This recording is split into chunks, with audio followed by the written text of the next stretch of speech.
Si Profesor Galak. Seorang mahasiswa menaruh kertas ujian akhirnya ke tengah tumpukan kertas mahasiswa lain. Sang profesor pun membentaknya. Saya melihat kamu menyontek saat ujian. Kamu tidak akan lulus kelas saya. Lalu si mahasiswa bertanya, Profesor tahu siapa saya? Sang profesor menjawab, saya tidak tahu dan tidak peduli siapa kamu. Kamu harus dihukum karena tidak jujur. Si mahasiswa pun pergi. Saat nilai ujian diumumkan, dia ternyata mendapatkan nilai A. Kok bisa?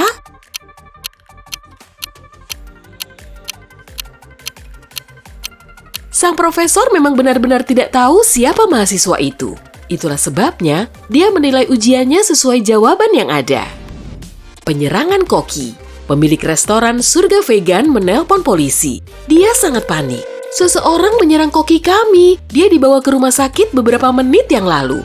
Pesaing kami pasti mengirim seseorang untuk menghancurkan bisnisku. Saat petugas polisi datang ke restoran, mereka mendapati 3 orang sedang berada di area khusus staf selama kejadian itu.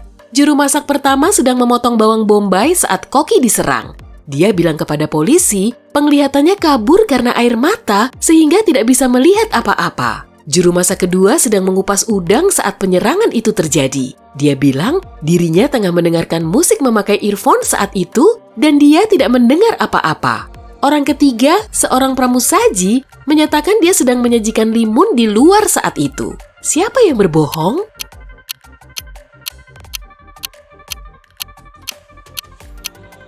Juru masak kedua yang menyerang sang koki. Udang di restoran vegan yang benar saja. Paradoks serigala. 3 ekor serigala berlari di tengah salju dalam satu barisan. Salah satunya berkata, tidak ada serigala di depanku. Yang lain berkata, ada 1 serigala di depanku dan 1 di belakang. Serigala ketiga berkata, ada 2 serigala di depanku dan 1 di belakang. Dalam keadaan apa hal ini mungkin terjadi?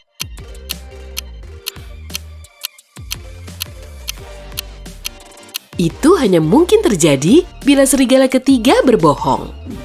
Misteri anak anjing. Emily punya anak anjing yang amat sangat dia sayangi. Tapi orang-orang di sekitarnya tidak menyukai anjing yang imut ini. Suami Emily kesal karena istrinya lebih sering mengurus anjingnya. Temannya, Deborah, sebal karena setiap kali mengunjungi Emily, bajunya jadi dipenuhi bulu. Dan si asisten rumah tangga keluarga itu memang tidak terlalu suka binatang. Suatu hari, Emily pulang dan tidak bisa menemukan anak anjingnya. Wanita itu sangat marah. Suaminya bilang dia baru saja pulang kerja dan tidak tahu apa-apa tentang anjing itu. Temannya tersinggung. Syalku ketinggalan di sini semalam. Aku datang cuma untuk mengambilnya. Sementara si asisten rumah tangga mengklaim dia bahkan tidak mendekati anak anjing itu karena alergi. Siapa yang tahu di mana anak anjing yang malang itu?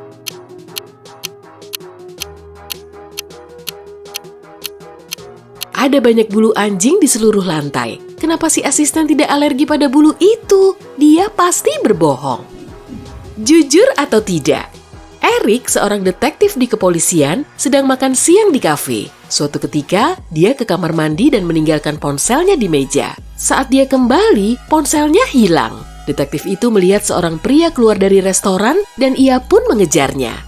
Eric menghentikannya saat pria itu hendak masuk mobil. Detektif itu memintanya mengembalikan gadgetnya. Aku tidak tahu apa-apa tentang ponselmu. Aku cuma mengantar temanku ke kantornya. Dan dia menunjuk ke arah 2 orang pria yang memasuki gedung perkantoran. Setelah mendengar ini, Eric langsung memanggil polisi. Kenapa?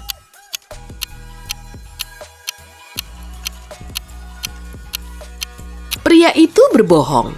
Mobilnya adalah mobil sport convertible yang hanya punya 2 kursi. Mobil itu tidak muat untuk 3 orang. Siapa yang keluar?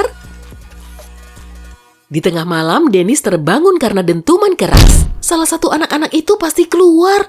Oh, tapi mereka tahu mereka dilarang pergi setelah jam malam. Pria itu pergi untuk memeriksa anak-anaknya. Mereka bertiga, Kanaya, Rosa, dan Lukman, tampaknya masih tidur nyenyak. Lihatlah anak-anak ini dan coba cari tahu siapa yang menyelinap keluar rumah.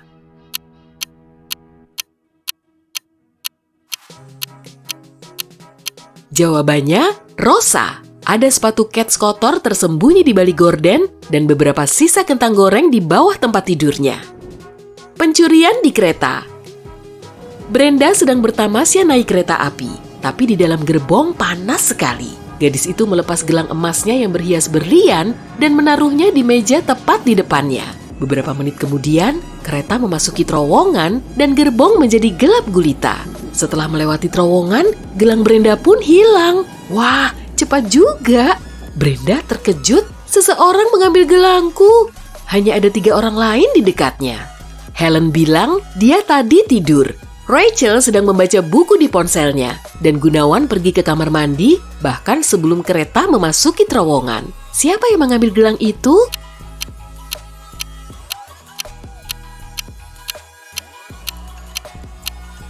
Pelakunya Helen. Awalnya lengan bajunya digulung, tapi sekarang semua tertutup sampai ke pergelangan tangan demi menyembunyikan gelang Brenda. Api di bawah air.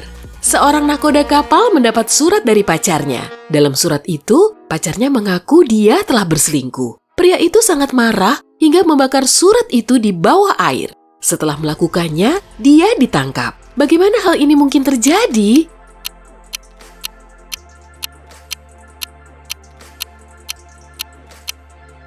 Pria itu adalah nakoda kapal selam. Pesta Tahun Baru. Emma sedang menggelar pesta tahun baru. Semua tamunya sedang bersenang-senang. Tapi kemudian, seseorang menyelinap ke dapur dan menambahkan sesuatu ke semua minuman. Emma dan semua tamunya keracunan makanan. Hanya 3 orang yang baik-baik saja. Mereka tidak minum apapun dan itu tampak mencurigakan. Orang yang pertama mengatakan dia suka olahraga dan harus tetap segar untuk lari pagi. Pria kedua tersipu lalu mengakui kalau dia menyukai Emma. Dia menunggu kesempatan untuk bicara dengan Emma sepanjang malam. Dan orang ketiga mengeluh sudah sakit perut sejak awal pesta. Dia tak ingin memperburuk kondisi perutnya dengan meminum apapun. Siapa yang meracuni minumannya?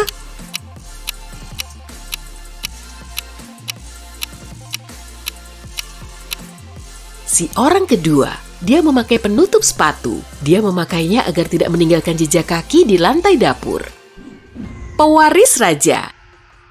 Seorang raja tua telah wafat. 2 orang pria, pewaris tahta sebenarnya dan seorang penipu, mengaku sebagai putranya yang telah lama hilang. Keduanya sesuai dengan perawakan yang digambarkan, berusia 30-an, tinggi, pirang, dengan fitur wajah yang mirip dengan mendiang raja. Salah satu menteri kerajaan menyarankan tes darah untuk mengidentifikasi ahli waris yang sebenarnya. Salah satu dari pria tadi langsung setuju, sementara yang lain dengan tegas menolak. Anehnya, orang yang setuju malah ditangkap, sementara pria yang lain diakui sebagai ahli waris yang sah. Kenapa?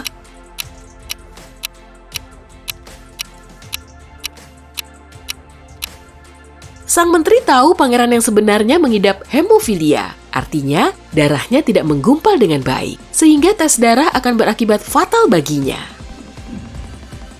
Mustahil. Kamu sendirian di sebuah ruangan, tapi juga ada pencuri di ruangan yang sama. Bagaimana bisa?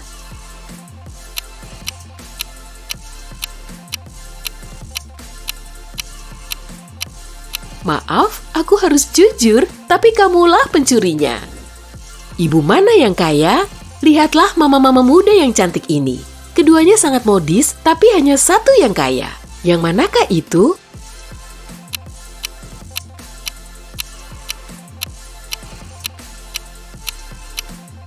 Ibu kedua yang kaya. Perhatikan kereta bayi wanita pertama dengan seksama, ada label diskon di sana. Pintu misterius. Seorang pria masuk ke sebuah ruangan dan melihat 3 pintu. Yang pertama punya papan bertuliskan Kerawa, di pintu kedua ada tulisan Sarang Singa. Pintu ketiga tidak punya tanda apapun, tapi pria itu yakin sekali ada apa di baliknya. Kok bisa?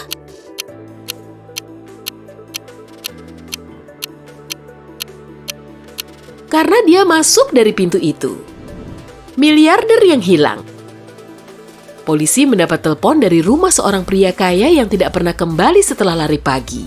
Saat petugas tiba, mereka menginterogasi sang pelayan, sang istri, dan sopirnya.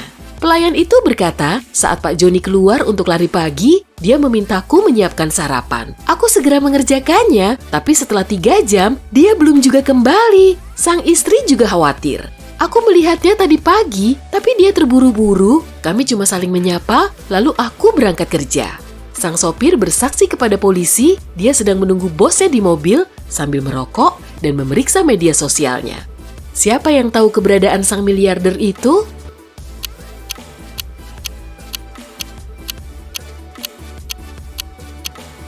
Si pelayan berbohong. Jika dia memotong apel untuk sarapan 3 jam lalu, apel itu seharusnya sudah berwarna coklat sekarang. Keputusan raja. Suatu hari, seorang raja bertanya kepada penasehatnya, "Apa yang harus saya lakukan kepada orang yang berani menyentuh janggut saya? Saya harus menghukum kejahatan semacam ini."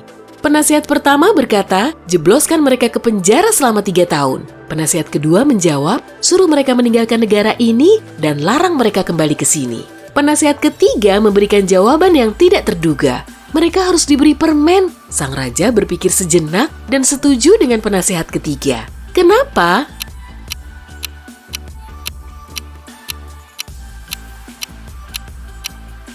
Satu-satunya yang cukup berani untuk menyentuh janggut seseorang, apalagi janggut raja, hanyalah anak kecil.